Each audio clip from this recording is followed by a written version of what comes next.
Thank you, everyone, and thank you for being here this morning. And let me begin. I'd like to acknowledge that we are on the traditional territory of the Mississauga New Credit First Nation and the Huron-Wendat, and home to many Indigenous people. It's great to be able to be here with you at the Scotiabank CAPP Energy Symposium. And I'm looking forward to speaking with you about a topic that I know you're very, very interested in. Alberta beef. That's what I'm going to talk about this morning. Actually, no, I'm kidding. I'm here to talk, of course, about pipelines and energy, although I will say we do have a little bit of a beef to speak about on that particular issue. You know, my friends, I think it's fair to say that I stand before you at a very critical moment in the history of Canada, and I'm not overstating that. On Sunday, as you know, Kinder Morgan announced that they're suspending all non-essential spending on the Trans Mountain Expansion project, as Tim just outlined. Kinder Morgan took this decision because of the uncertainty that is being caused by the government of British Columbia's efforts to harass Kinder Morgan's investors into submission.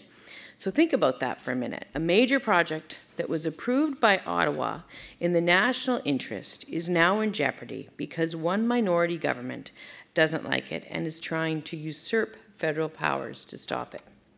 And I ask you, and I think you all know, how can any investor have complete confidence in Canada's ability to function if this is allowed to stand? I think we all know that it is troubling. As I said the other day, if I were a resident of BC, I would be very worried about what this says about the investment climate in British Columbia.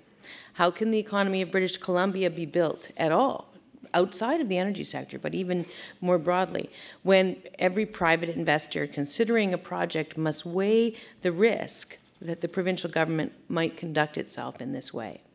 And quite frankly, I think it goes beyond British Columbia. I think this can and probably should and probably does worry all Canadians. The situation, as some commentators have said, is rapidly becoming an economic and constitutional crisis for our country. And I must say, I am a bit concerned myself that these commentators are not actually overstating the problem. I think they might be correct. And so, however, having said that, I'm equally determined to prove that they are wrong and that we can get past this difficulty, because I love this country and what it stands for, and I'm not prepared to let one province hijack its future without a fight.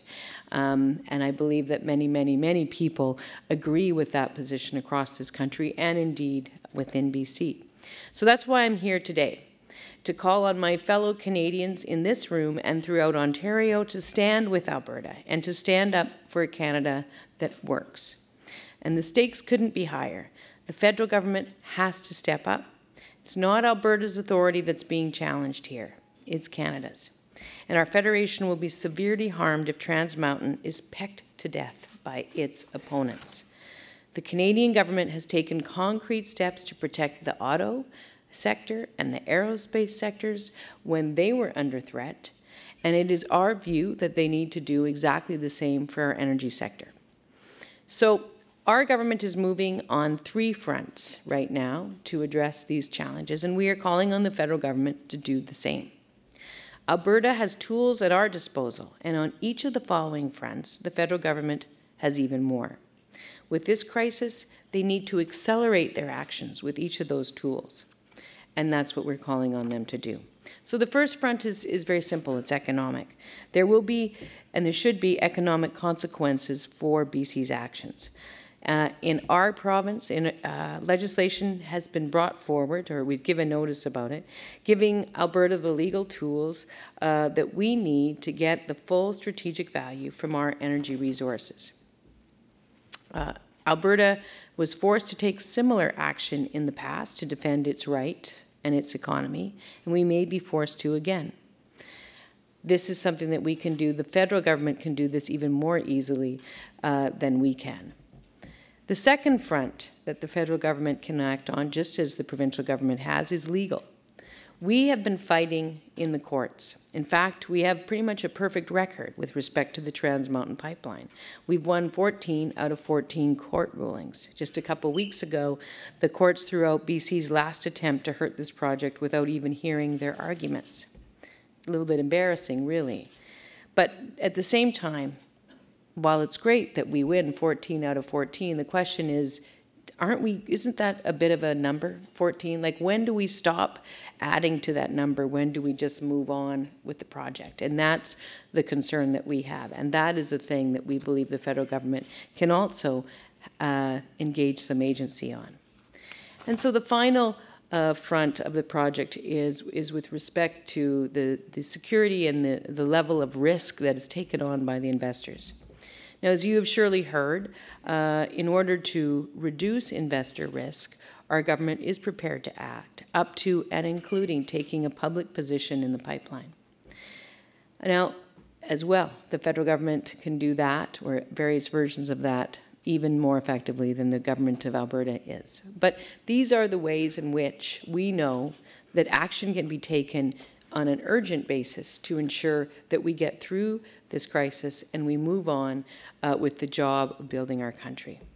So later today, I'm meeting with the Federal Minister of Finance, and I'm going to be talking to him about how the federal government should not only follow our lead, but they should accelerate their efforts to do so. And I look forward to working with the Prime Minister and with Minister Morneau to do what needs to be done to build the Trans Mountain Pipeline. And with all of that said, I want to make something very, very clear. Alberta doesn't actually relish this fight.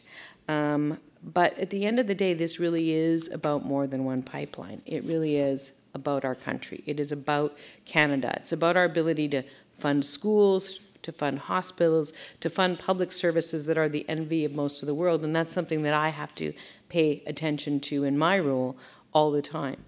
It's about making sure as well, from the perspective of investors, that the world knows that we are a democratic, laws-based society with a commitment to democracy and the rule of law that the world can trust. And it's about whether investors can count on that and count on that in Canada.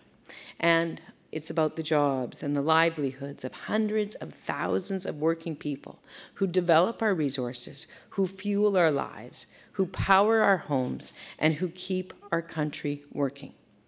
So because of that, we will counter BC's political uncertainty with the full certainty and the resolve of the people of Alberta. And together, we will get the pipeline built. So now, I don't need to tell everybody in this room exactly why it is that pipelines matter and why this pipeline is so important. But I do need to make sure that any person outside of this room who we know will be listening understands, again, why it is that this pipeline matters. And it bears repeating. Right now, as you all know, our energy infrastructure is built for export to the U.S. They are a monopoly buyer, and as a result, we often get a heavily discounted monopoly price. And that's bad. That's bad for governments. It's bad for governments across the country because we all have a stake in the price that we get for this resource. And of course, it doesn't help our companies if we don't get the best price either.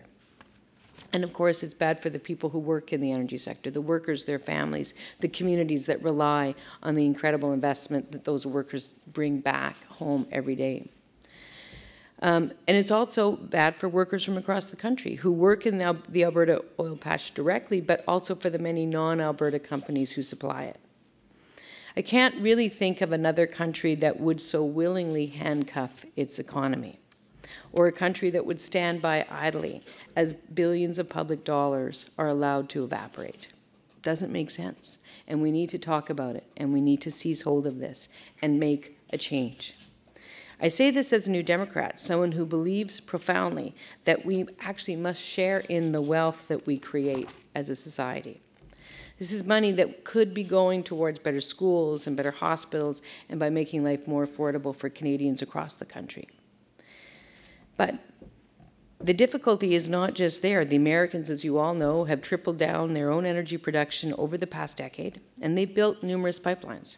So they have less need for our energy and are changing from being our biggest competitor to our from our biggest customer to our biggest competitor. So to be economically safer and more prosperous, Canada must develop other markets and other customers, so we don't have all our eggs in one basket. And so we can receive the higher prices, which in turn will allow our province to contribute more to our partners in Confederation across the country, because we are all in this together. It's a volatile world, we all know that. And we need to take control of our energy future. And we must take practical steps to better protect our economy from all types of external volatility. Practical steps like building pipelines. We need Enbridge's Line 3 replacement, we need Keystone XL, and we need Kinder Morgan's Trans Mountain Pipeline expansion. As you know, all three of these have been approved. Construction on Line 3 is already underway.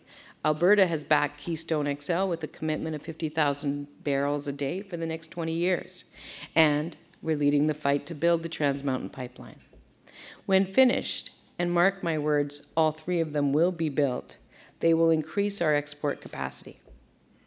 But pipelines represent more than just an export opportunity, and you all know that as well. They are also the best way to move our product. Right now, our pipelines are almost at capacity, and some days they are over capacity. And that means that we're transporting more and more by rail. And that creates two fundamental problems. First, it's really expensive. We have to get our product off of rail and get the rail premium out of the differential. And second, trains are more prone to accidents. They cost more and they're less safe. So it doesn't make sense for us to be going that way. For the sake of our economy, for our workers and our environment, we need to get the three pipelines built. So a few weeks ago, even before we had the whole issue with Kinder Morgan's announcement on Sunday, you may have heard that the Premier of BC said that the Trans Mountain Pipeline was a crisis. But let's look at the facts. The project creates tens of thousands of jobs. It helps to generate billions of dollars in revenue and economic activity. It moves Alberta's energy products in the safest and most possible way, safest way possible to new markets around the world, and it comes with a world-class safety protection for Canada's coasts. And it is key to Canada's national climate change plan. So if ever there was a project that was in the national interest, Trans Mountain is it. And that's why it was approved. As I said, in an increasingly volatile and uncertain world, Trans Mountain is an historic opportunity to provide more security for our country. And so for those reasons, I believe it is worth fighting for. And I need to say, as much as we've been a little shaken up over the course of the last few days, I am absolutely confident that it will be built. And you know what? I do believe that Canadians are behind us. The moderate majority of working people in this country know that we need to be able to access markets that need our goods. It's true for Ontario's steel industry, and it's true across the prairies with grain and dairy and, yes, beef. And it's true in British Columbia with LNG, for which they are building a pipeline to Kitimat. So they're building that pipeline so they can put LNG into ships that will bring it to the Asian market where they can get the best price for their resources. Imagine that. All Alberta is asking for is the same opportunity, that same respect. Because we are one country, and we will all need to follow the same laws, the same constitution. We are not individual fiefdoms. We don't get to decide individually whether we are going to follow this law or that law, or whether we won't follow this law or that law. The fact is, Alberta is not actually a landlocked province. We can't be, because we are part of a nation, Canada, which is not a landlocked country. So we have more coast than any other country on earth. My passport, my tax return, and my heart all say that we are part of Canada. We are one country, and it is therefore time that we act like one country. All of us across this country want good jobs. All of us across this country want a clean environment. And all of us across this country want good opportunities for our kids and our grandkids. Alberta's working people and our industries contribute mightily to the health and well-being of the programs and services that all Canadians rely on. And the numbers play this out. And I think some of you may have heard me go over this in the past, but it bears repeating. On a per capita basis, the good folks in Saskatchewan contribute $554, roughly, every year to the country beyond what they receive back in terms of their taxes. Here in Ontario, it's great. It's an average of $650 per person. In BC, excellent work, $890 per person. And in Alberta, every woman, man, and child contributes an average of $5,150 per year more to the country of Canada. 6 times more per person than the next largest contributor. All in, Alberta sends $22 billion per year more to Ottawa than we receive in return. So you may have heard me say this before, but it bears repeating. There is, in fact, not a school, not a hospital, not a bus, not a road, not a bike line, not a port anywhere in this country that does not owe something to Canada's strong energy industry. So, how can we expect people to come to Canada, to invest in Canada, if a lawful project can't get lawfully built? Especially one that brings billions of dollars to our economy. So, it's an important issue. And it's not just an economic issue. It's also about climate change. The fact is that Alberta is now home to the most comprehensive climate change policy in North America. It's one of the strongest climate change policies of any energy producer anywhere in the world. We're proud of it. And I know many of the people in this room are proud of it too, because you helped create it. Because we worked with industry, we worked with environmental groups, we worked with economists, we worked with Indigenous communities, and with everyday Albertans. Because we know that energy growth and sustainability and prosperity and environmental protection and sustainability must come together. We put a price on carbon not because of the federal government, but because it is the most efficient, cost-effective, and market-friendly way to lower emissions. We're phasing out coal, and we've committed to 30% renewable energy by 2030. We've targeted methane emissions, and on top of that, as you all know, we've capped oil sands emissions. Without Alberta wanting to be climate leaders, there would be no national climate plan. And as a result, our climate plan was central to the Trans Mountain pipeline being approved. And because Trans Mountain is backstopped by our climate leadership plan, this pipeline is like any other to be approved in Canadian history. Coupled with our cap on oil sands emissions, this pipeline will not increase emissions. Production and export capacity, yes, that will increase. But emissions, no. No pipeline advocate has ever been able to say that. And just as we continue to work for the pipeline to be built, we are also continuing to work on fostering the innovation that is also a fundamental part of that climate change plan. One example is our budget's recent commitment to partial upgrading technology. It's an innovative process that reduces the thickness of the bitumen so it flows through the pipeline more easily and efficiently without having to be blended with diluent. As well as removing the diluent, this partial upgrading technology could also remove up to 20% of the carbon. Initiatives like those and others are already attracting billions in new investment and creating thousands of jobs. And the ripple effects of a thriving Alberta economy will, as I said before, continue to be spread across our country, because that's how Canada works. So what does a thriving energy industry mean for Canada? Well, as I said before, it means all those things that all Canadians care about. Jobs, money for roads, hospitals, and schools. I think I've said that several times now, but it's important to remind all Canadians that it is a fundamental part of the formula. Because the need, it also, as I say, backstops this fundamental pan-Canadian framework, this fundamental move that Canada has made to take action on climate change. Because, as I've said before, the need to fight climate change and the need to protect and create jobs must go hand in hand if they are both to succeed. They're not opposing concerns, they're complementary. Alberta has proven this. Look for a moment at our economy as it stands today, the fastest growing in Canada. Nearly 90,000 new full-time jobs created last year. Many of those in the Duvernay field close to Grand Prairie, which is where our energy sector started its comeback after our successful royalty review in 2015-16.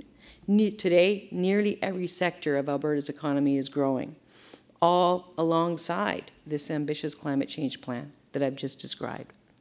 Together, we can create good jobs for Canada while protecting our climate for future generations. That's why our government is also working with the federal government to ensure that the proposed Bill C-69 respects Alberta's climate plan when it comes to evaluating upstream emissions from pipeline projects. In short, we will ensure that Alberta's record of working effectively and productively and responsibly with the energy industry is the pattern for how we go forward across the country. And we will be determined, as I've said before, to get Trans Mountain built and to ensure that this plan and the whole package continues to succeed in working to make life better for all Albertans and all Canadians. But we need you to be determined too. Together we can share this message. If you care about the climate, and if you care about jobs, and if you care about working people, if you care about the strength of our nation as a whole, then we need to actually be speaking in a unified voice. We need to show the world that when Canada makes a decision, and when companies bank on that decision, that we're going to get that thing done. Everyday support for a Canadian pipeline to the Canadian coast grows. So I urge each of you in this room, when you're not working with each other to build energy, to build industry, to build investment, which I know is what you're mostly here to do, when you have that little bit of extra free time, do that work to promote why we need to get that pipeline built. Call your MP, get the phones ringing in Ottawa, talk to each other, talk to your contacts across this country, and make the case, because it is absolutely very fundamental. It's simple.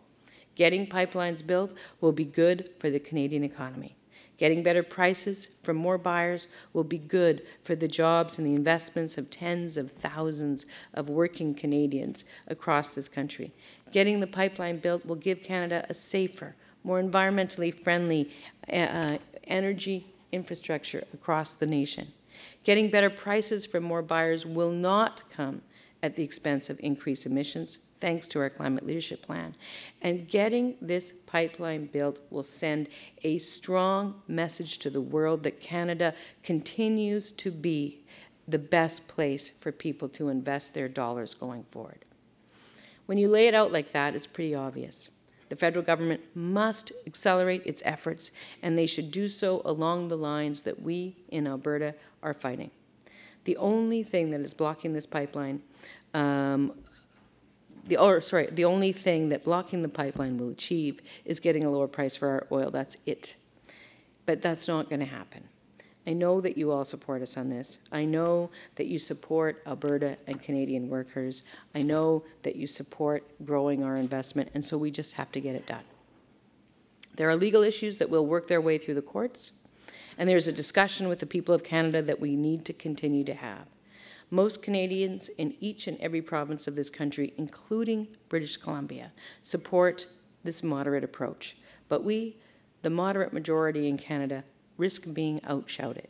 We risk being outshouted by determined advocates who think that their environmental agenda must be rammed through regardless of the economic consequences on the kitchen table deliberations of regular families across this country.